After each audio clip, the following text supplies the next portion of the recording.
ব্যাস ভালো করে শুট করো, শুট করি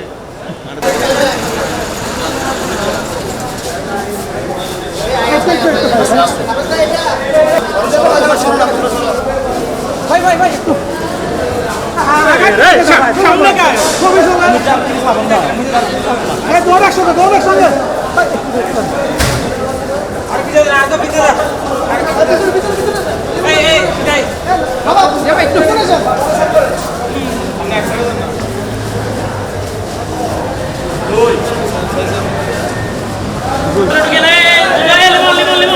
লিমন লিমন পিছায় লিমন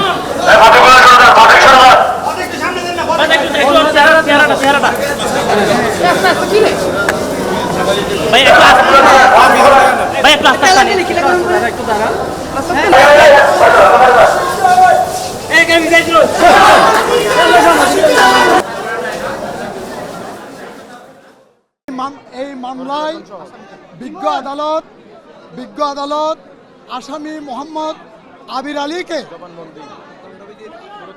আবির আলীকে দণ্ডবিধি ৩০২ ধারা মতে সর্বোচ্চ সাজা মৃত্যুদণ্ডে দণ্ডিত করা হয়েছে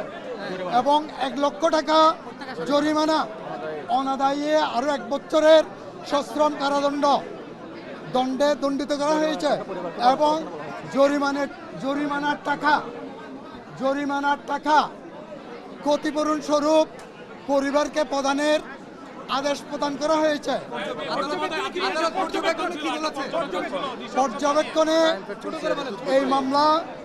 ১৫/11/২২ সালের মামলা, নৃশংস হত্যাকাণ্ড। এখানে ৫০ জন সাক্ষী ছিল। তৎমধ্যে আমি ৩৪ জন সাক্ষী কোর্টে উপস্থাপন করেছি এবং আসামির ১৬৬ ধারা মতে জবানবন্দি ছিল। আপনি জজ সাহেব একটা পর্যবেক্ষণ দিয়েছেন, এটা নৃশংসতা, এই জবানবন্দি এবং সাক্ষীদের ৩৪ জন সাক্ষীদের সাক্ষ্য,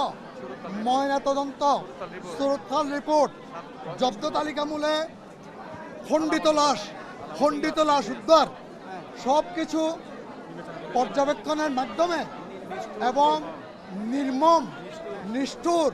নৃশংস এবং সমাজের আতঙ্ক সৃষ্টিকারী যেই ঘটনা হয়েছে আবির আলী যে নৃশংস হত্যাকাণ্ড সংঘটিত করেছে, বিজ্ঞ আদালত এইটার পর্যবেক্ষণে সর্বোচ্চ সাজা মৃত্যুদণ্ডে দণ্ডিত করেছেন এবং স্যার এই পর্যবেক্ষণ দিয়েছে আসামি পক্ষের আইনজীবী যদিও দাবি করে